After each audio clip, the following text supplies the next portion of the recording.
monument to peace stands in tranquility on Okinawa.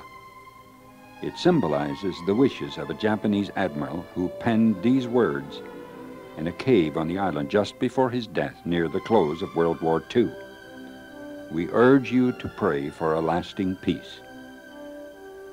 Okinawa is the largest of an archipelago that stretches for nearly 800 miles between Japan and Taiwan. In World War II, the small island was the last outer defense line before the Allies reached Japan. Easter morning, April 1, 1945, the battle began. American troops were harassed by Japanese counterattacks from caves, foxholes, and tunnel systems. The battle raged with equal violence in the seas and skies around the island.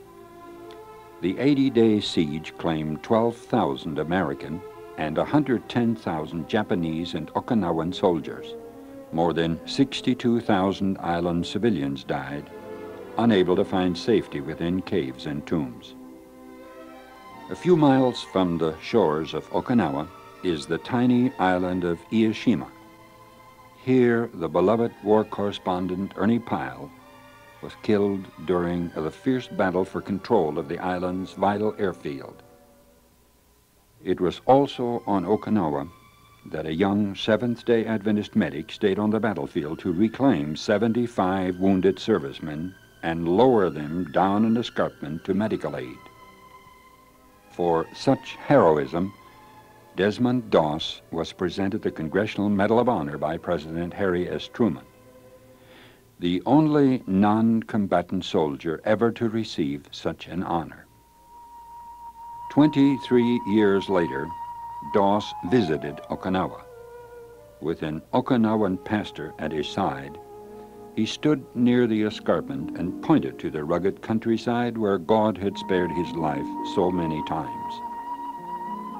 Ironically, the pastor who was with Doss had been a young boy during the war. As a guerrilla in the hills of Saipan, he helped fight the Americans. The unusual story of Saburo Arakaki has just been released by the Japanese publishing house under the title Death Sentence to Minister. Telling his story, Arakaki walked to the site of his boyhood home. When he was 9, his father had financial problems and left Okinawa for work on the island of Saipan. Within 2 years, his mother abandoned her children, and Arakaki was sent to live with his father. Education, says Arakaki, was important to my father, and he was strict with my attendance at a vocational school. I was 17 when the war came to Saipan. My buddies and I fled to the hills. I had been taught to hate Americans. I idolized and worshiped the emperor and was willing to die for him. I began aiding the Japanese soldiers and was soon the leader of a band of guerrillas. The deep scar on his face is a reminder of his many close encounters with death. Few survived the terrible sieges of shelling and bombing. Constant danger, heat, and starvation plagued him. About the time Japan surrendered, Arakaki met up with a military officer. Together, they made plans to give themselves up. They decided the officer should use the name of a friend of Arakaki's who had been killed. As students, they would be placed in a civilian camp with less security. In camp, he says, the officer ordered me to kill another prisoner we considered a traitor. To escape the consequences, we both slipped away and back to the mountains. One day, a disguised soldier came to us. When we discovered he was an informer, my officer friend told me to kill him. Soon we joined a group of soldiers who were surrendering. In the prison camp, we were recognized as escapees from the civilian camp. We were turned over to the Saipan police, who questioned and tortured us. Then the officer decided we should not both have to pay for the crimes. So he told me to confess. At age 20, Erakaki was tried for the murder of 2 Japanese prisoners of war and received the death sentence. 6 months later, it was commuted to life imprisonment. He was taken from the war criminal prison in Guam to Hawaii to serve his life sentence. I had been there about a year, he says, when another prisoner asked me to take a Bible course with him. I was bitter and hated everything pertaining to America, but I was bored, so I began to take the lessons. At that time, I did not know God, but I look back now and see how he was protecting me. Members from the Seventh-day Adventist Church in Honolulu came to visit him. His thinking started to change. Erakaki completed the Voice of Prophecy courses, and in a special ceremony was presented his graduation certificate by Elder H.M.S. Richards, founder of the Voice of Prophecy. In August 1949, he was granted permission to be baptized at the Seventh-day Adventist Church. Through prayer and many letters of petition, he was released in 1954 as a free man. Today, Erakaki and his family are serving the church in Okinawa. Through the love and generosity of members in Honolulu, he received theology training at Japan Missionary College, then entered the ministry. During his 26 years as a Seventh-day Adventist minister of the gospel, he has built 4 churches and baptized more than 100 persons. He completed the 4th church just 2 years ago. I built this church from the property I inherited from my father.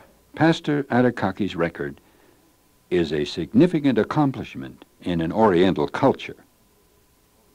Okinawan worship is the concept of deities that are present in all things. Old ways are still strongly rooted. Traditional forms of worship and social structures are ever-present reminders of the Okinawan heritage. Mrs. Suya Kana, the first Seventh-day Adventist convert on the island, reminisces how the church began. Her uncle learned the message in Hawaii. A man of means, he was concerned for the people of his home island who were still suffering from the ravages of war. In 1947, he returned to Okinawa, bringing 660 milk goats with him. As he gave them to the people to relieve their physical suffering, he gave Bible studies and distributed literature. When the first church was built in 1951, Pastor Tomei says there were only 5 members. It now has 225. 13 other churches and 4 companies have branched out from it, making a total membership of 1,338.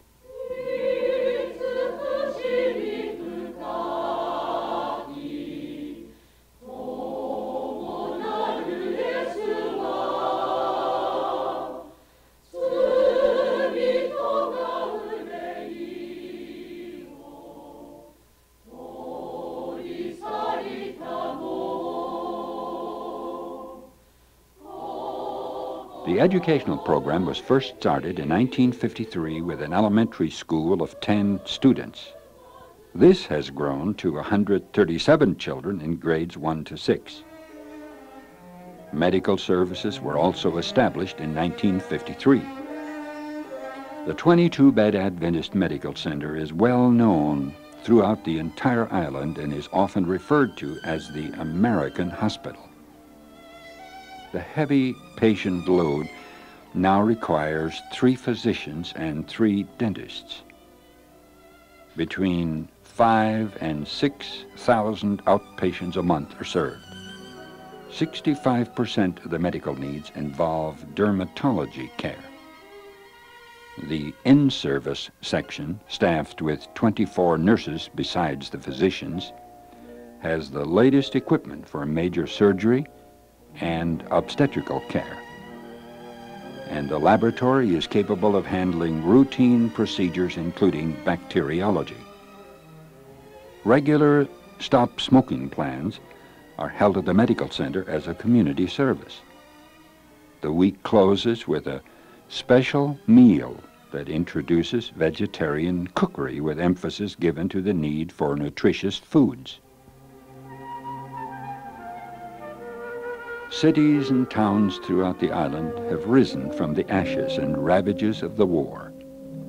For 25 years, the United States aided the rehabilitation and reconstruction. In 1972, Okinawa was returned to Japan.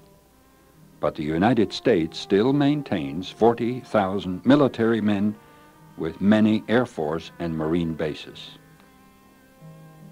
Because a number of Seventh-day Adventist men are stationed at these bases for periods of time, the church maintains a servicemen's center. Great effort is put forth by those in charge to make contact with the men and provide weekends of fellowship for them.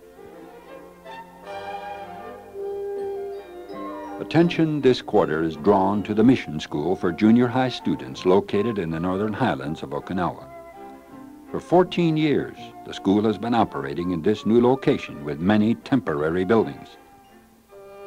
Pastor Komoda, Sabbath School Director of the Japan Union, says, "This concept is from World War II.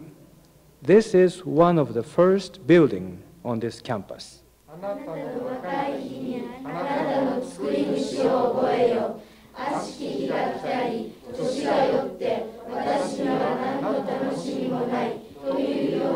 Because the need for new classrooms and a chapel was so intense, the building designated to be constructed from the portion of the offering to be taken on Sabbath, September 24, has already been completed. These funds will now be used to repay the loans made toward this beautiful educational facility for the youth of Okinawa. Of the 92 students at this junior academy, only 20% are baptized members of the church. Thus, it is truly a mission training school.